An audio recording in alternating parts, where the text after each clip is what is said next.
أعوذ بالله من الشيطان الرجيم بسم الله الرحمن الرحيم الحمد لله رب العالمين الصلاة والسلام على سيدنا ونبينا وحبيب قلوبنا وطبيب نفوسنا أفضل الأولين وأشرف الآخرين وسيد المرسلين العبد المؤيد الرسول المسدد المصطفى الأحمد الأمجد أبي القاسم محمد اللهم صل على محمد وآل محمد وآله الطيبين الطاهرين المعصومين المظلومين ولعنة الله على أعدائهم أجمعين فقد قال تبارك وتعالى في كتابه المبين وهو أصدق الصادقين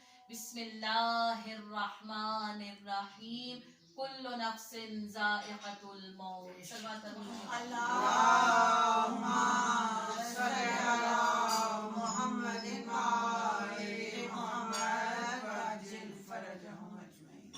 تمام تعریفیں اس پروردگار کے لیے، اس خالق ازل اور ابد کے لیے کہ جو شروع سے ہے اور آخر تک رہے گا، جس نے انسان کی ہدایت کے لیے ایسا بندوبست کر دیا، ایسا انتظام کر دیا کہ جس انتظام کا سرا حضرت آدم علیہ السلام سے شروع ہوا اور رہتی دنیا تک جاری اور ساری ہے. انسان کو خلق کرنے کے بعد پروردگار نے اسے تنہا نہیں چھوڑا ہے.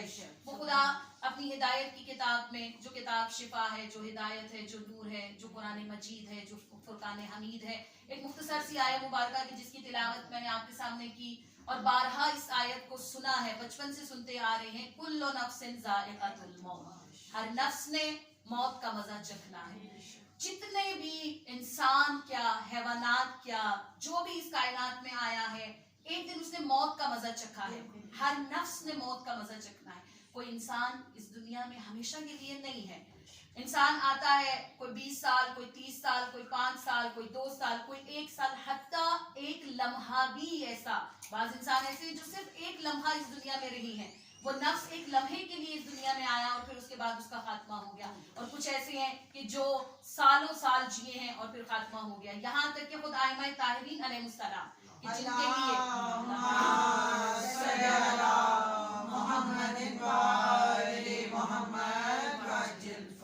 جن کے لیے پروردگار نے یہ کل کی کل کائنات بنائی ہے. ہم حدیث قصہ میں بھی ابھی ہم نے تلاوت کی تو حدیث قصہ میں خدا کیا کہتا ہے؟ انی ما خلقت السماء مبنیہ ولا ارضا مدحیہ ولا قمرا منیرا ولا شمسا مضیہ ولا فلکا یدور ولا بحرا یجری ولا فلکا یسری الا فی محبت ہؤلاء الخمسۃ الذین هم تحت الحساب.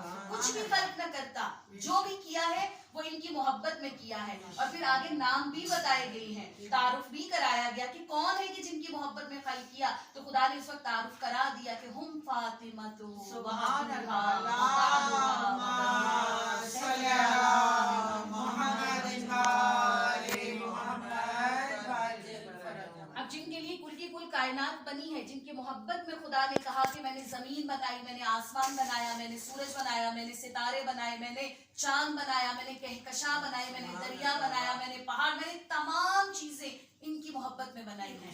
اور اگر آپ دیکھیں تو ظاہری طور پر کل نفس ذائقۃ الموت، ظاہری طور پر ان کے گھروں سے بھی جنازے اٹھے ہیں. ظاہری طور پر خدا ایک قانون کلی بتا رہا ہے کہ جو بھی اس دنیا میں آئے گا اس نے جانا ہے، ایک نہ ایک دن اس دنیا کو چھوڑنا ہے.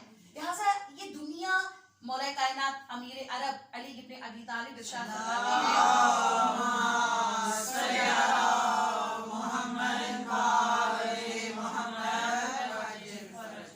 فرماتے ہیں اس دنیا کو اپنی حقیقی جگہ نہ سمجھو، یہ ایک سفر کا وسیلہ ہے.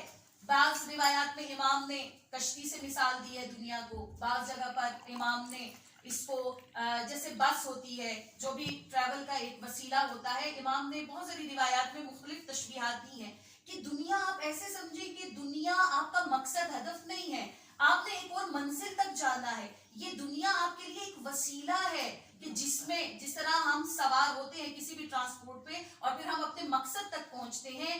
اگر وہ ٹرانسپورٹ بس ہے، گاڑی ہے، جہاز ہے، ٹرین ہے، جو بھی ہے، ہم کبھی بھی اس سے دل کو وابستہ نہیں کرتے ہیں. اس کی سیٹس جیسی بھی ہوں, اس کی کھڑکیاں جیسی بھی ہوں, اس کی ظاہری کنڈیشن جیسی بھی ہو, ہمیں اس سے کچھ لینا دینا نہیں ہوتا. کیوں؟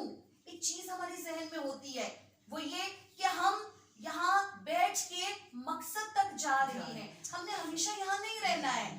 انسان اس چیز کے بارے میں سوچتا ہے, دل کو وابستہ کرتا ہے, اور کرنا چاہیے کہ جو دائمی, جو ہمیشہ اس کے پاس ہو. اسی لیے امام کہتے ہیں کہ دنیا جو ہے وہ ایک خوبصورت سانپ کی طرح ہے, یہ دیکھنے میں خوبصورت ہے لیکن اس کے اندر زہر بھرا ہوا ہے.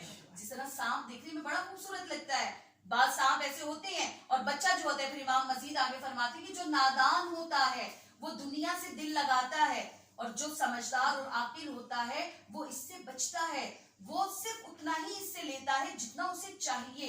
کل نفس ذائقۃ الموت, اس حقیقت کو ہمیشہ یاد رکھنا ہے. بہت سارے قیمتی رشتے ہوتے ہیں جو ہم سے بچھڑ جاتے ہیں, ہم ان سے جدا, کبھی بھی پھر دنیا میں انسان اس چہرے کو نہیں دیکھ سکتا جتنی بھی اس کو تڑپ ہو.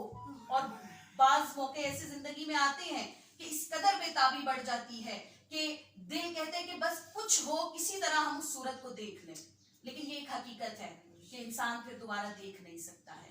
لہٰذا اپنے رشتے کو اتنا مضبوط اس دنیا میں آپس میں بنایا جائے کہ جانے کے بعد بھی وہ اتصال برقرار رہے. انسان اگر اس دنیا میں اپنی زندگی کو خدا کے مطابق, مولا کائنات سے کسی نے آگے پوچھا نا کہ موت کی حقیقت کیا ہے, امام نے فرمایا کہ مرنے کے بعد جو لوگ ہوتے ہیں 3 طرح کے ہوتے ہیں.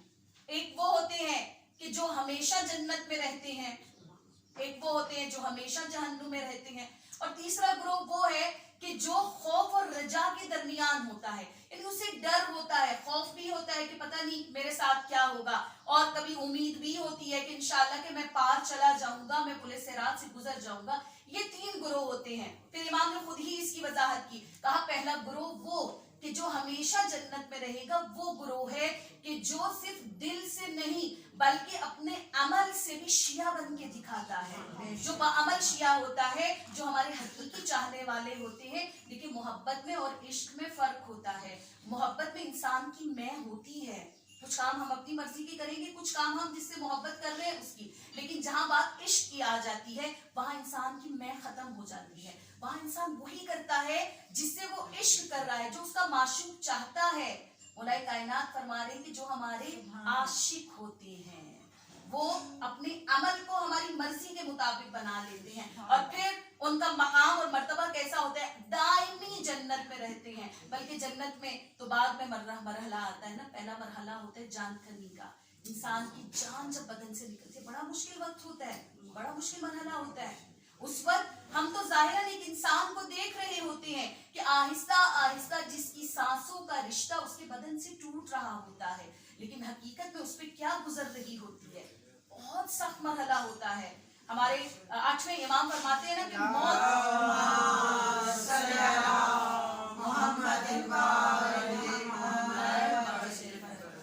امام فرماتے ہیں موت اس قدر سخت منزل ہوتی ہے کہ جس طرح آپ کسی خاردار جھاڑی پہ کپڑا ڈالیں, اس کو کھینچ کے اتاریں, وہ تار تار ہو جاتے ہیں, اس طرح تکلیف ہو رہی ہوتی ہے.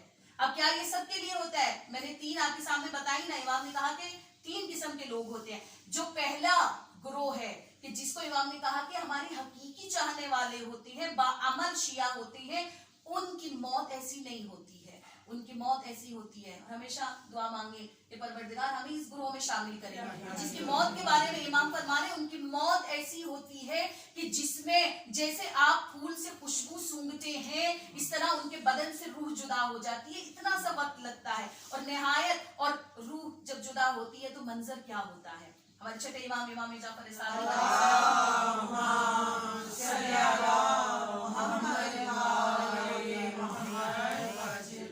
امام فرماتے ہیں کہ جب مومن کی موت کا وقت آتا ہے, اور مومن وہ ہوتا ہے جو زبان سے اقرار, دل میں یقین, عمل سے اظہار, یہ 3 چیزیں ملتی ہیں پھر مومن بنتا ہے. صرف زبان سے کہنا کافی نہیں ہے, اپنے عمل سے جب ہم محبت اہل بیت کا اظہار کرتے ہیں تو ہم مومن بنتے ہیں. اور جو ایسا مومن ہوتا ہے اس کی موت کیسی ہوتی ہے؟ مولا فرماتے ہیں خدا کہتا ہے موت کے فرشتے سے کہ جاؤ, جا کے میرے حبیب کو میرا سلام کہو. کون حبیب کہہ رہا ہے؟ پروردگار عالم. سبحان اللہ. کس کو کہہ رہا ہے؟ اس کو کہ جس کے دل میں علی کی محبت کا دیا جلتا ہے. سبحان اس اللہ. کو اپنا حبیب کہہ رہا ہے. جاؤ میرے حبیب کو میرا سلام کہنا. اگر وہ مانے تو روح قبض کرنا، اگر وہ نہ مانے تو واپس لوٹ آنا. فرشتہ آتا ہے اور آ کے اجازت سلام دیتا ہے، اجازت طلب کرتا ہے کہ میں آپ کی روح کو قبض کروں، اور اگر وہ مان جائے تو روح قبض ہوتی ہے، اور اگر وہ کہے کہ نہیں مجھے کچھ اور ٹائم دو، میں نے اور تحفے جمع کرنے ہیں خدا کے لیے، اپنے آئمہ طاہرین علیہ السلام کے لیے، وہ لوٹ جاتا ہے. پھر اس کے بعد خدا کہتے ہیں کہ اب جنت میں سے ایک پھول توڑ کے لے کر جاؤ، اس کی خوشبو سے سنگاؤ، اگر راضی ہوا تو روح قبض کرو، اگر راضی نہ ہوا تو لوٹ آنا. تیسری بار اگر وہ لوٹ آئے تو تیسری بار پھر خدا کہتا ہے کہ اب تم جاؤ اور جا کے بس صرف اس سے اتنا کہو کہ وہ آہستہ آہستہ آنکھیں کھولے، اور تمہارا کوئی کام نہیں، صرف اس کو کہنا آنکھیں کھولے. تیسری بار جب موت کا فرشتہ آتا ہے تو آگے کہتا ہے کہ خدا کہہ رہا ہے آنکھیں کھولو. جب اس وقت وہ آنکھیں کھولتا ہے تو دائیں طرف دیکھتا ہے تو رسول خدا، سبحان اللہ. بائیں طرف دیکھتا ہے علی مرتضیٰ، سامنے شہزادی فاطمہ، اور جیسے ہی اپنے چاروں طرف دیکھتا ہے 14 معصومین موجود ہوتے ہیں. اس وقت وہ میت جو پہلے خود کہتی ہے کہ میری روح جدا نہ کرو، وہ خود کہتی ہے کہ جلدی سے میرے بدن سے میری روح کو جدا کرو تاکہ میں ان کے ساتھ وہاں جاؤں جہاں یہ موجود ہے.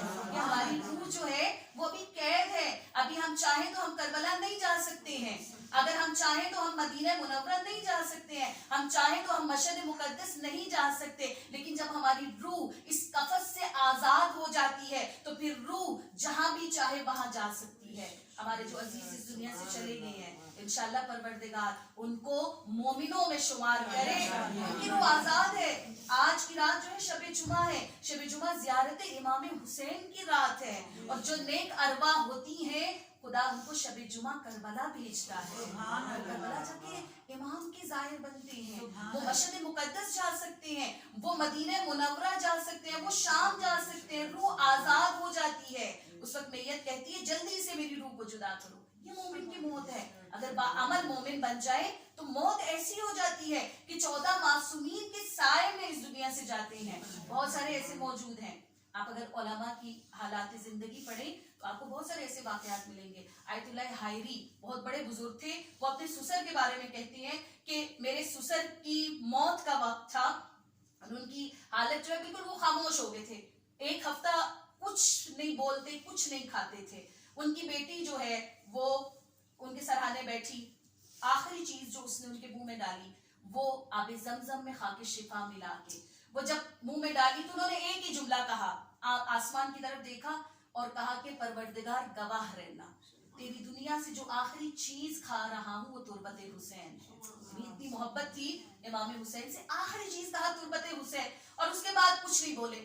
تو وہ آیت اللہ حائری کہتے ہیں کہ میں بھی موجود تھا اور میری جو مسز ہے وہ بھی موجود تھی، باقی بھی ہم خاندان بھی کافی افراد. ہم نے دیکھا کہ ان کی نظر ایک دم دروازے کی طرف اٹک گئی اور تھوڑی دیر کے بعد انہوں نے آنکھیں بند کر کے کہا السلام علیکہ یا رسول اللہ، السلام علیکہ یا امیر المؤمنین، السلام علیکہ یا سیدہ فاطمہ. سلام کہتے کہتے یہاں تک کہ ان کے لبوں پہ آیا السلام علیکہ یا زینب عالیہ، اور اس کے بعد آنکھیں بند اور آواز بند.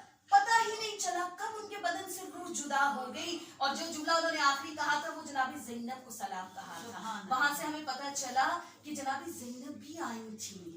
سلام اسی کو کہا جاتا ہے نا جو موجود ہوتا ہے، جو موجود نہیں اس کو سلام. اور وہ حالت ایسی ہوتی ہے کہ انسان اپنے حواس میں نہیں ہوتا ہے، انسان پہ سخت مرحلہ. امام خمینی رحمت اللہ علیہ کہا کرتے تھے نا کہ انسان کی موت کا وقت جب آتا ہے تو سب سے پہلی چیز جو اس سے چھنتی ہے اس کا حافظہ ہوتا ہے. سب سے پہلی چیز جو چھنتی ہے اس کا حافظہ بالکل کلیئر ہو جاتا ہے، کچھ بھی نہیں ہوتا. اس وقت وہی چیز اس کی زبان پہ آتی ہے جو اس کا ایمان اور عقیدہ ہوتا ہے. کوئی اپنی مرضی سے کچھ بھی نہیں اس پر کہہ سکتا ہے. جیسا ہم آج بنیں گے ہماری منزل آخری موت ویسی ہوگی. امام یہ جو فرما رہے ہیں اگر دائمی مقام چاہیے جنت میں تو آج ہم نے عمل کرنا ہے، آج زیادہ سفر جمع کرنا ہے. اگر ہم چاہتے ہیں موت ایسی ہو کہ موت کے وقت 14 معصومین موجود ہوں تو اس وقت آج ہم نے اپنے لیے عمل کرنا ہے، آج پلاننگ کرنی ہے. زیادہ سفر امام حسن مجتبی علیہ السلام